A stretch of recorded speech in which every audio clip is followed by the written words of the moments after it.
Antonio Breez. Yes. Thank you so much for coming on my show. Thank you for having me. I saw you perform at the Payday show. Yes. You said you also performed somewhere BET weekend. Where else did you perform that weekend? That weekend I was doing a virtual show. Okay. It's an online app called Encore. Okay. It's Kid Cudi's app. Mm-hmm. And I did a virtual performance for my fans there so that they could tune in and have something exclusive to enjoy. So yeah. It's very cool. Yes, ma'am. I loved your song Atmosphere that you performed at the show. Yeah. That's not on, like, because I did a little bit of research before this. That's not on a project yet, is it? Or it's just a single? It's just a single. It's not on a project yet. The song was released last summer. Mm-hmm. In the midst of the whole pandemic, the COVID thing. Mm-hmm. I didn't get to do exactly what I wanted to with the record.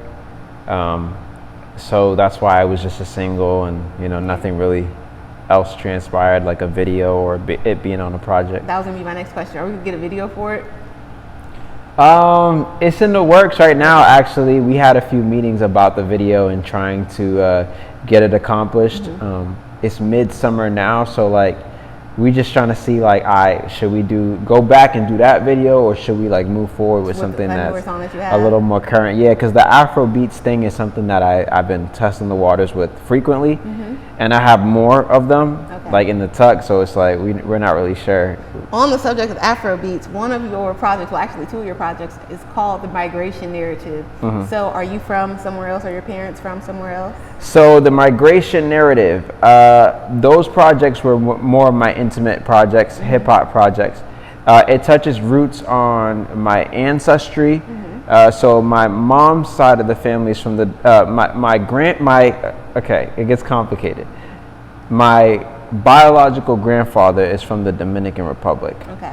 My mother's stepfather and my mother's mother is from Honduras. Okay. Yes, and in Honduras, we are a very niche people. We're part of the Garifuna community, and that is, for those who don't know, it's a group of Africans who migrated from St. Vincent. They were enslaved, and their ship crashed, and some of them landed amongst various different parts of Central America. So.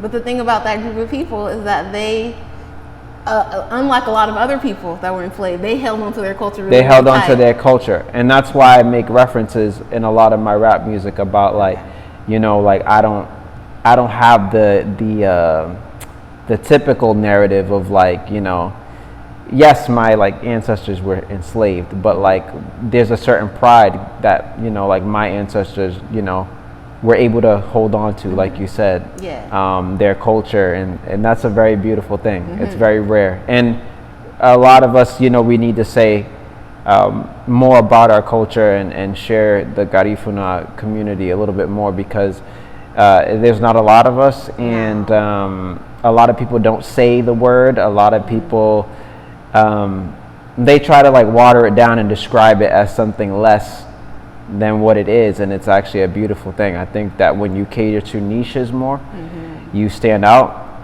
and the floodgates are a little less occupied, and I think that everyone needs someone to be able to root for that identifies with what they identify with.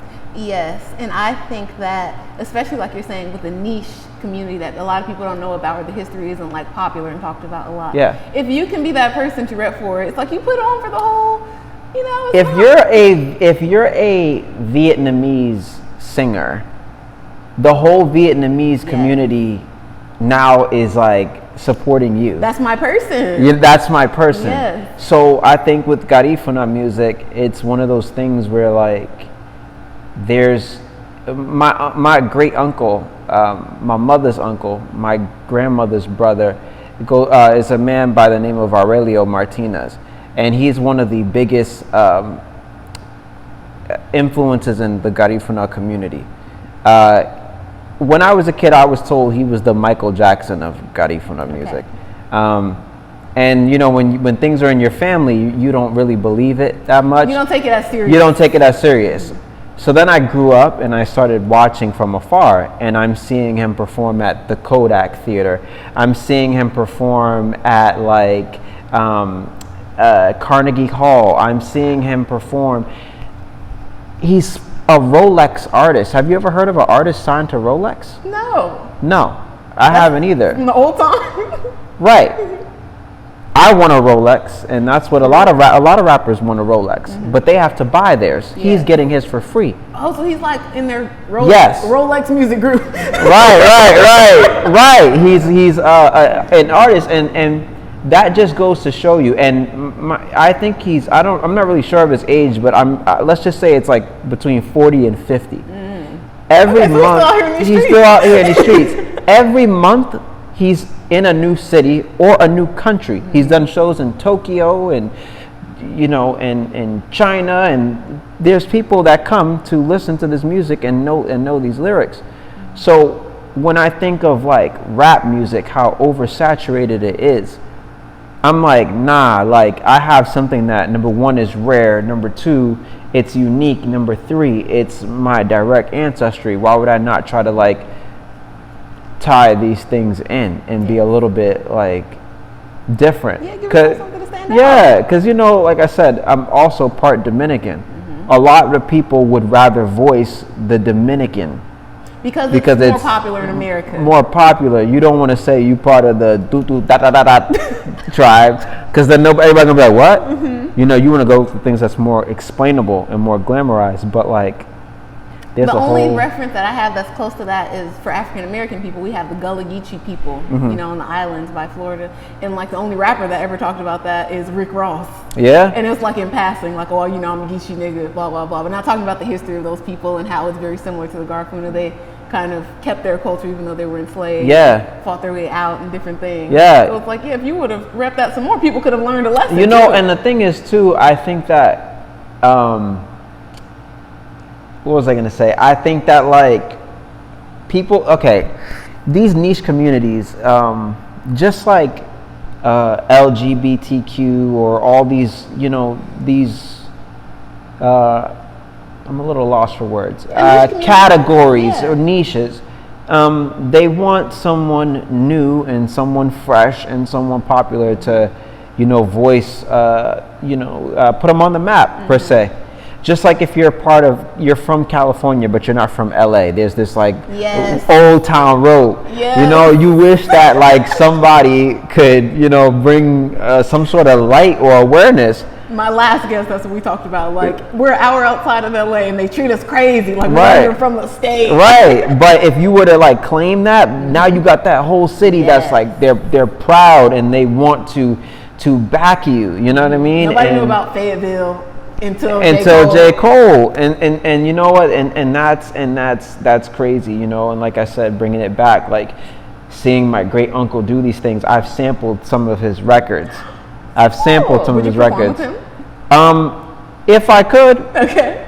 And and this is funny. One day I was driving here, like this was like 3-4 months ago. I was driving in LA and I saw like a little poster that was like stamped on like the little street posters that people for like albums and all that. Yeah. One day I saw like a flyer and it had his name on it, and I was like, nah, this is crazy. Yeah, but at this point I missed it. I didn't know that this was going on. It had passed, but I saw the flyer and I was like, man, like I sampled some of his music, and some of these crowds he performs in, it's 5,000 people or seas of people, and I'm like, imagine if I was there and I got to, he say, oh, this is my family right here. Yeah. I want y'all, and everybody in there, they know what rap music is, and now 5,000, now 5,000 people know who you are, versus you do the little local show and there's 15 people, they on their phone, they not even. Especially for a new person, it's like, oh no, I came here to see, Cardi B or whoever. Yeah, people I'm gonna be. Yeah, but people in different languages, I noticed they are more appreciative of music, and they just all they want to do is dance and move. So and have a joyful. Which brings me to your song, Ride. Right. That's the newest song that you dropped, newest video. Yeah. What's the vibe behind that? Which project is that? Or is it another single?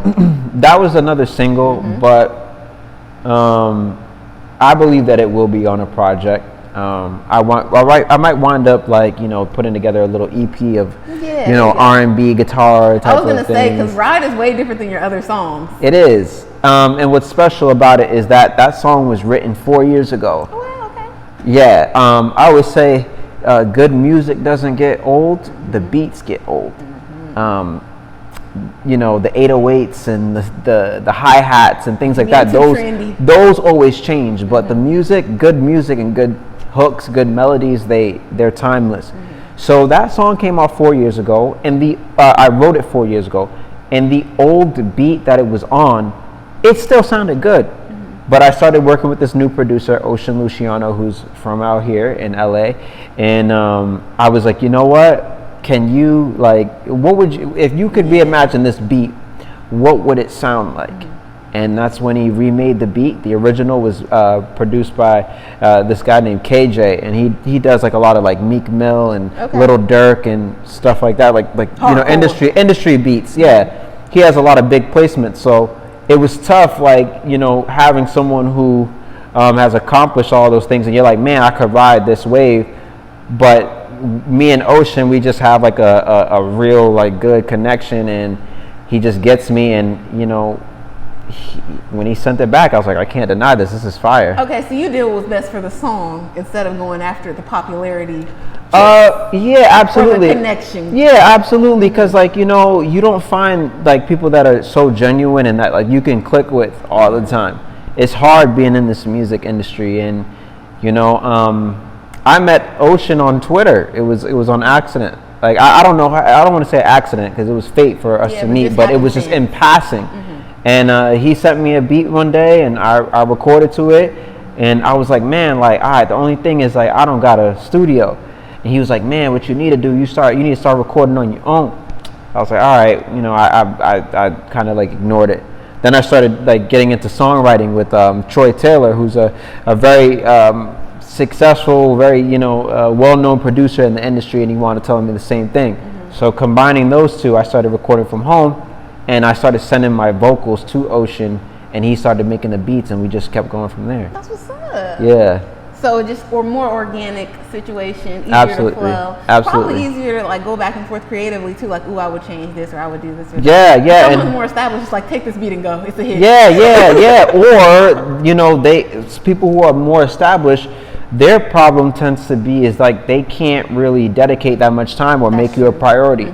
You know, someone like Ocean, I've never had him complain about workload or anything. Like he come back with it quick. You know, I send him something the next hour, I got what I need. It helps your creative process too. Exactly. While you know, in the flow of the song. Yeah. Don't send it to me 3 weeks later. I don't even feel that vibe no more. Yeah. That happens sometimes too. You know, you create, and sometimes you're not feeling it. You can't channel that energy no more. You know. It is. Yeah. But you're talking about a lot of California music. Your music does sound like that for the most part. But you're from Boston. I am. And you got the Winter song. Yeah. And like another hardcore. You said it was like rap, which it was at the show. And you like, I'm from Boston. You like that? Oh yeah. Okay, so that was that right there was an unreleased song.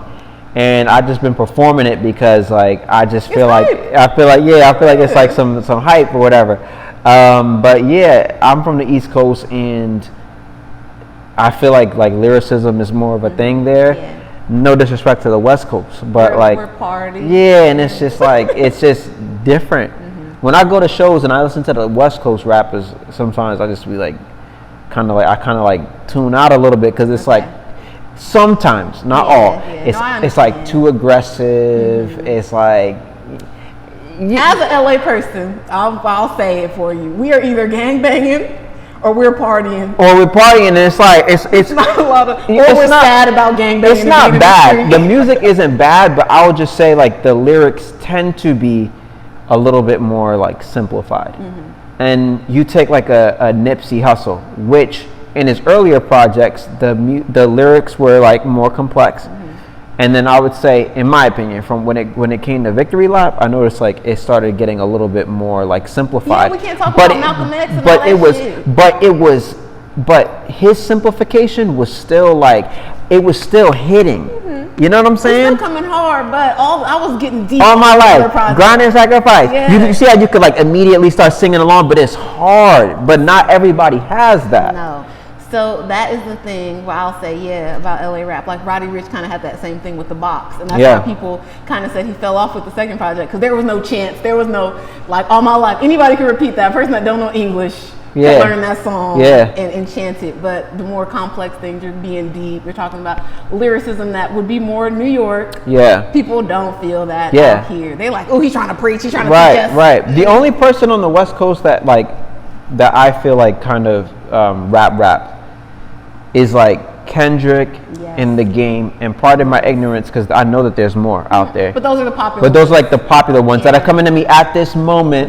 You know what I mean? The more I think about it, more names. The newer person is like D-Smoke. D-Smoke, But if you think about it, why do we like it? It's because their rap style resembles East Coast rap more than West Coast. The foundation, the thought, the metaphors, the poeticness, that resembles East Coast and storytelling instead of just I'm trying and you know, I don't want to sound ignorant because I'm sure like, and I know if I like think about this a little bit longer and not just on the spot, there's probably like a lot of more, you know. But that's like older times. We had Tupac. We had our real nigga era. And then it became, we try to party out here. Everybody's tiger.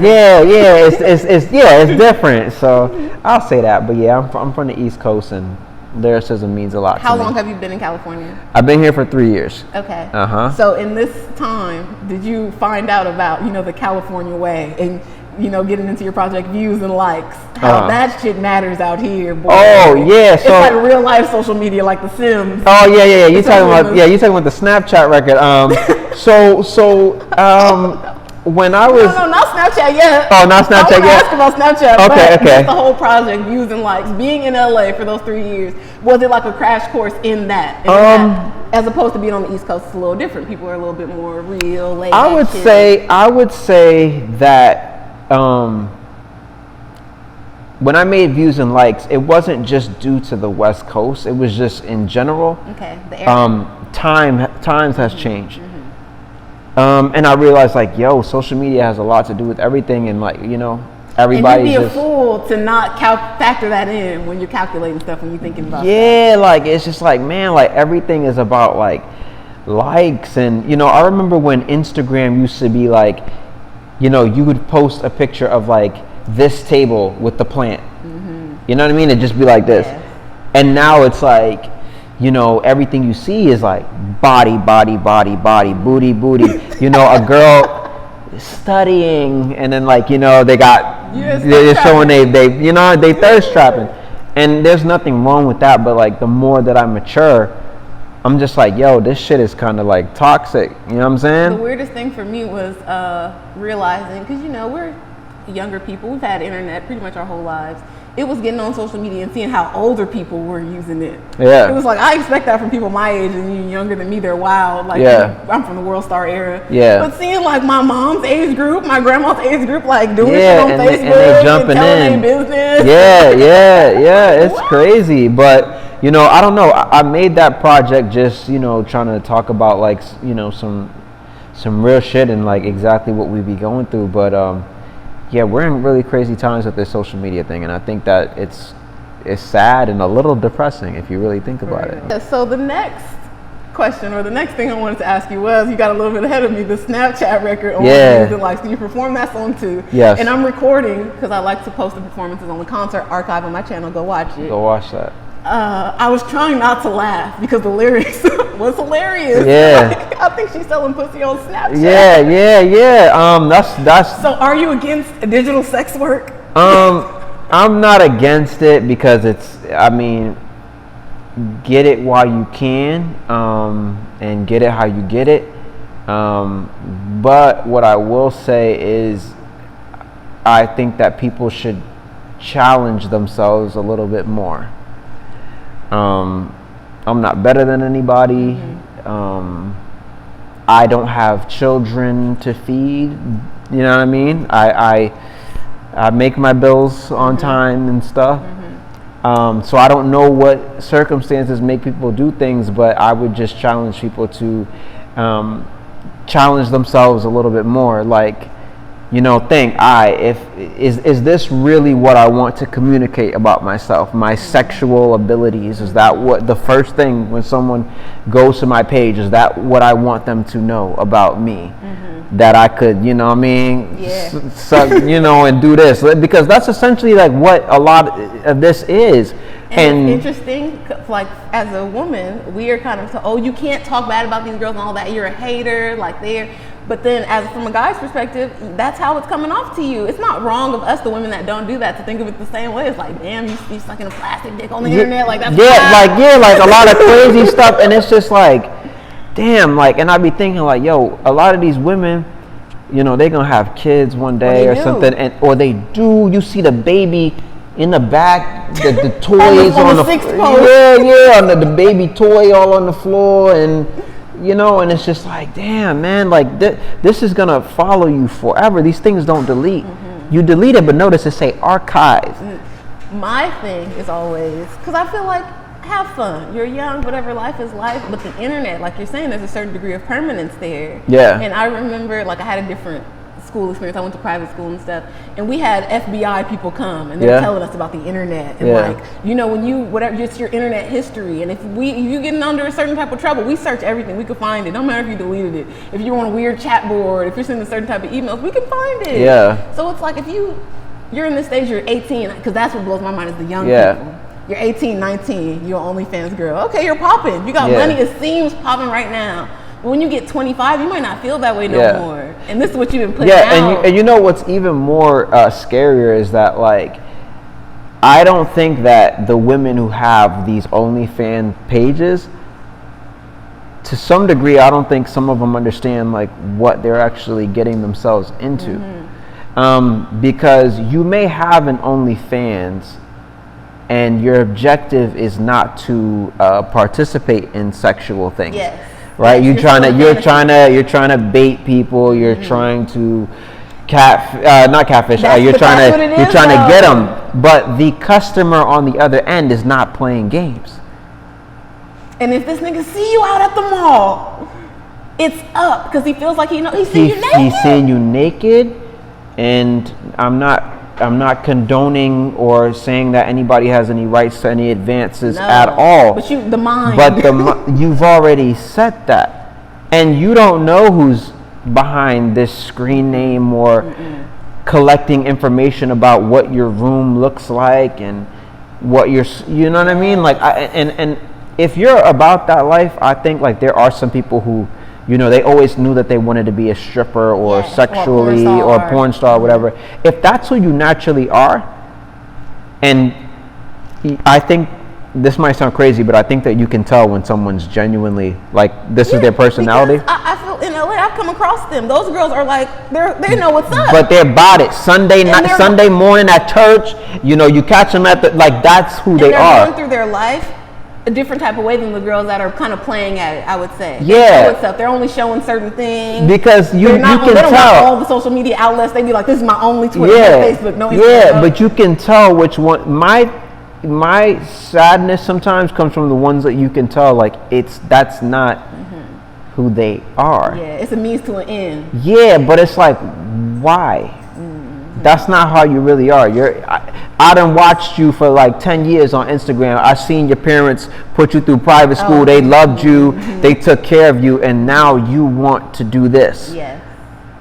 You know what I'm saying? But just to play devil's advocate, in these times there's a certain type of pressure, and that's what I think but like makes me cringe a little bit when I see the young girls, 18, 19, because it's like, it's everywhere now. People are making it seem like it's cool. Yeah. Girls are showing their big ass house. Like, I got this off OnlyFans. I'm 21 years old. Like, I got my 2-story house. Who am I to tell you, go get a job, go work at the bank? Yeah. Like I did. Like, no. Yeah. So it's. Like listen, like I said, I've never had the pressures, and I don't know, maybe it's not even about pressure. Maybe it's just, just for fun. Like, this is easy, so let me milk the cow. Yeah. But there's a certain integrity that I feel like, man, so you're willing to, this is for sale, basically. Like, or maybe as a society, we've just been, all along, we've been maybe we've been like over analyzing like or making it more serious than it was. Maybe, you know, like the Bible said, we were born naked.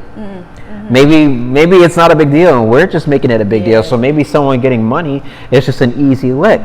But like we're saying, it's the creep element that y'all are not preparing for. It's the creep element. Longevity of. It's the creep element, and for you know, there are some boyfriends that are supportive of these things, but like a lot of my friends personally, like they're like, bro, I would never date somebody with because it's embarrassing. Like, damn, bro, everybody done seen you.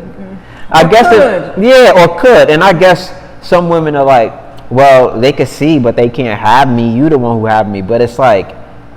Knowing that like everybody done seen your girl, that don't sit right sometimes. And not, I don't even think just the seeing, it's the price. It's the price associated with it. Yeah, like, the price. Man, like damn, bro, for $5. Even the worst ones is the pages that's for $5.99. Oh damn, for $5.99, you couldn't even bump it up to $80. Nothing. I hate it. $5. Oh man. For the whole month. For the whole month? Oh damn! Nah, I couldn't. Times have changed. Times have definitely changed, but you know, I was telling my boy the other day, like we're here, so you know, the best you could do is turn off, mute posts, or try to see less of certain things, but it's here. So you have a pretty big following on social media. Have you ever been in a weird situation that people got crazy with you? Have they attacked you for an opinion you've given? You know, Twitter likes to get crazy sometimes. No, I haven't gotten there yet. Okay, that's cool. I'm sure I'm sure with like the more fame and stuff that'll come, but I haven't had that yet. I honestly stopped being so, fingers crossed, I stopped being so opinionated, honestly. Okay. This is probably the most personality that I've shown in a very long time.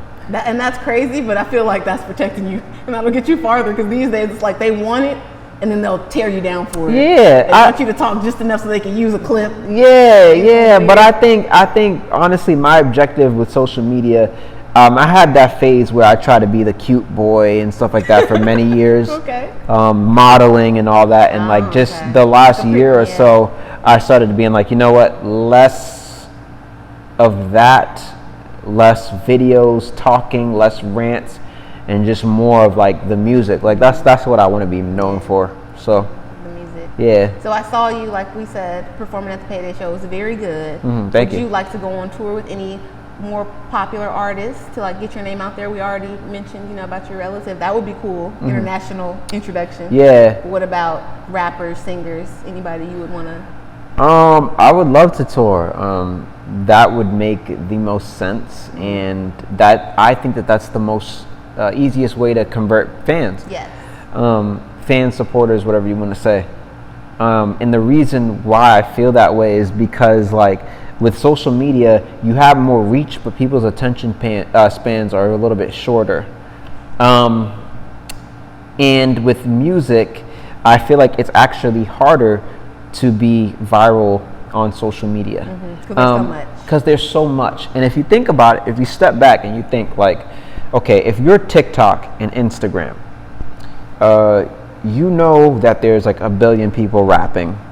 So when people sign on to this app, do you want them to see cursing, big booty shaking, drugs, violence, all that? Like, imagine if that sort of content was able to flow as freely as the cooking videos, the Target haul videos, the oddly satisfying, you cracking open an egg and frying it. Yes. But imagine if rap was supposed to, you know what I mean? That's not like, I don't think that's good for business. They market, now companies have been using us to market, like, Calvin Klein might have like a rap music playing in their commercials and all that.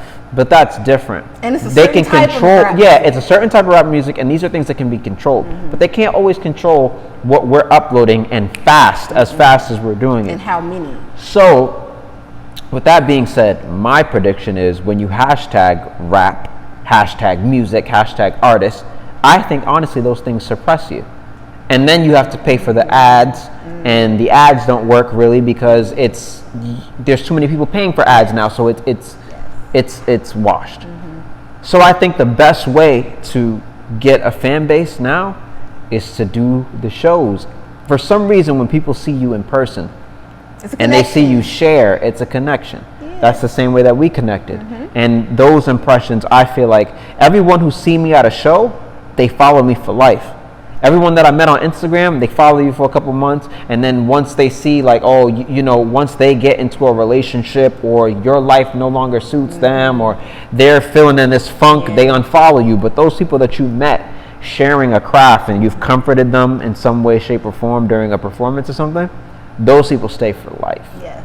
Those couple girls that were in the front when Atmosphere came on and started dancing and going crazy, they're always going to remember that. They're always going to remember they got that. Video on their phone, you're in the video too, and they'll be like, oh, he was nice to us. Yeah, so you see what I'm saying? Like, it's just a more genuine connection. And they'll play it in their car around their friends and they'll talk about the story. And it lasts longer than, I follow Antonio because he has fits on Instagram. Yeah, it's not substantial. You know what I mean? So what about collaborations? Do you have any artists? Because this channel has been like a manifestation tool for people. They've said like, oh, I want to do this.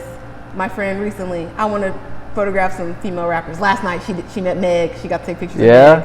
So what do you want to say on the show that you want to come true, crystal ball style? So we can look back when it happens. We can play this clip. That Faith and Dreams will launch and be a global lifestyle and influence to the world. That's his brand. That's my brand. And my manifestation is that it will happen through me. Meaning, nobody's gonna hear this and, you know, try to like, you know, take something from me. But my manifestation is that through inspiring others and hard work, putting out good music, maintaining a great personality and being a positive figure, and then also bringing in other artists, I plan to do that. This will be a world thing, and hopefully, you know, people will buy more of the merch and buy into the lifestyle, the universe that I created. I like that. Where can we buy it? faithanddreamsco.com. Is the and spelled out? Is it the and? And A-N-D. There we go. Yeah, faithanddreamsco.com. Do you have any shows coming up? Any stuff that we can support? Right now I'm still negotiating some more shows. You know, they're coming. Yes. But it's just more about, you know, the Payday show was such a quality show. Shout out to El Prez and the whole Payday staff. That was a quality show. You saw it. And, you know, I'm just trying to do more shows like that, you know, and so I'm holding out. Would you like to open for any artists? Oh, absolutely. I'd be down. Anybody in particular, or you don't want to? I mean, I'd like to open for a YG. I'd open for a Kalan Pharrell. I'd open for a OGZ.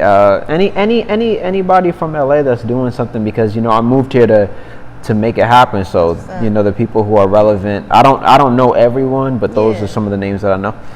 You know, to open up and stuff like that. We can make that happen. Yeah. Kalen for real. Yeah. OGZ. I seen OGZ. He bring the whole squad out. Yeah. So we can get up yeah. there. You know what I'm saying? NYG 400. We can do that. Yeah. Yeah. It would be dope, you know, to just keep building and, you know, expanding. That's what's up. Anything else you want to promote?